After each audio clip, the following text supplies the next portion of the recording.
سلام عرض میکنم خدمت همه گرامیونی های خودم. امیدوارم که حال دلتون عالی باشه. به یک جلسه دیگه از مجموعه 9 سال طلایی خوش اومدید.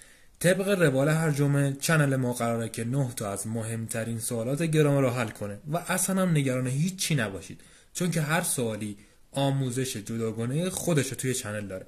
مثلا اگه سوال 1 رو متوجه نشدید فقط کافیه که به جلسه 14 مراجعه کنید. پس بدون معطلی بریم که شروع کنیم. 1. Jahali the guitar? Yes, but I'm not very good. Do you play? Are you play? Does you play? Play you. داره از فرد میپرسه که گیتار میزنی؟ اونم میگه آره ولی خیلی خوب نیستم. اول از همه بحث زمان. چون که داره از زندگی روزمره سوال میکنه، پس زمان حال ساده.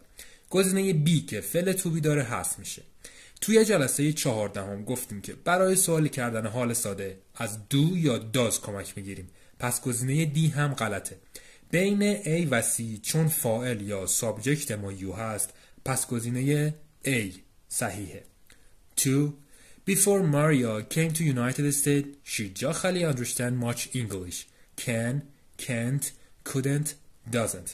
قبل از اینکه ماریا بیادش آمریکا خیلی انگلیسی سرش نمیشد.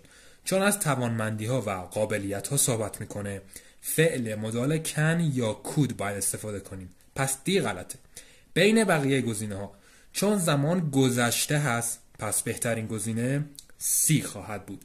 Before Maria came to United States, she couldn't understand much English. 3. It's a good movie. You جاخلی go and see it. Should to, could, must, have. داره پیشنهاد میده که اون فیلم خیلی خوبیه. تو باید بری و اونو ببینیش. که آموزش فعل ماست رو هم همین هفته تدریس کردم. یه نکته مهم داره گزینه A. ما هر وقت که فعل مدال توی جمله داشته باشیم نمیتونیم فعل رو با چیز دیگه‌ای توی جمله به کار ببریم. یعنی فعل باید به حالت اصلی خودش در بیاد. پس should to اون to آخرش اضافه است. 4. I'm جاخلی to the theater on Monday. Going to go, will go, went. من روز دوشنبه میرم سینما. چون که از قبل براش برنامه‌ریزی کردیم باید از going to استفاده کنیم. will برای تصمیمات آنی و در لحظه استفاده میشه و بقیه هم که اصلا زمان آینده نیستن. 5. The washing machine جاخلی yesterday afternoon. Repaired, is repaired, repairing, was repaired. ماشین لباسشویی دیروز بعد از ظهر تعمیر شده. چون که کننده کارو خبر نداریم ازش، پس فرم جمله باید مجهول باشه. بین گزینه‌های B و D چون که زمان گذشته است، پس گزینه D صحیحه. 6.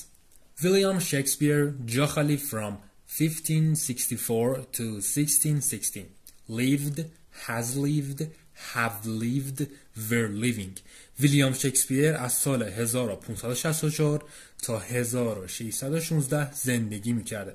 ممکنه اول کار چون یک بازه زمان توی جمله ببینید ذهنتون بره سمت حال کامل، ولی نکته مهمی که جلسه 40 گفتم، بازه زمانی که داریم توی گذشته شروع شده و توی همون گذشته هم تموم شده، ولی حال کامل یه بازه زمانی است که از گذشته شروع شده ولی تا الان هم ادامه دار بوده. پس جواب گذشته ساده است. 7. Emily her arm while she جاخلی her room. این سوال به نظرم خیلی جالب. ما توی بعضی جملات میتونیم همزمان گذشته ساده و گذشته استمراری رو توی یک جمله به کار ببریم. یک کاری داشته در گذشته انجام میشده، گذشته استمراری که توسط یک کار دیگه‌ای قطع میشه، گذشته ساده. امیلی داشته اتاقش رو رنگ میکرده، گذشته استمراری که میفته و دستش میشکنه، گذشته ساده که با این توصیفات گزینه C درسته. Emily broke her arm while she was painting her room. 8. I feel fine this morning but I جاخلی very tired last night. Was, were, am, aren't. من امروز صبح خیلی حالم بهتره ولی دیشب خیلی خسته بودم، که باید از افعال to be زمان گذشته استفاده کنیم که بهترین جواب A خواهد بود. و سوال آخر، Allison جاخلی had a piano but she sold it a few years ago. Had, used to, have had, has. نکته این سوال بسیار مهمه. کار یا عادتی که قبلا انجام می شده ولی الان ترک شده. بهترین ساختار برای این کاربرد ساختار used to هست که کامل توی جلسه 30 آموزشی شدم. لینک همه جلسات ذکر شده هم داخل دیسکریپشن قرار میدم. اینم از مجموعه 9 سال طلایی این هفته. جلسه دیگه قراره که پلیلیست افعال مدار رو کامل ترش کنیم با آموزش فعل should، یعنی آموزش تخصصی گرامر زبان انگلیسی.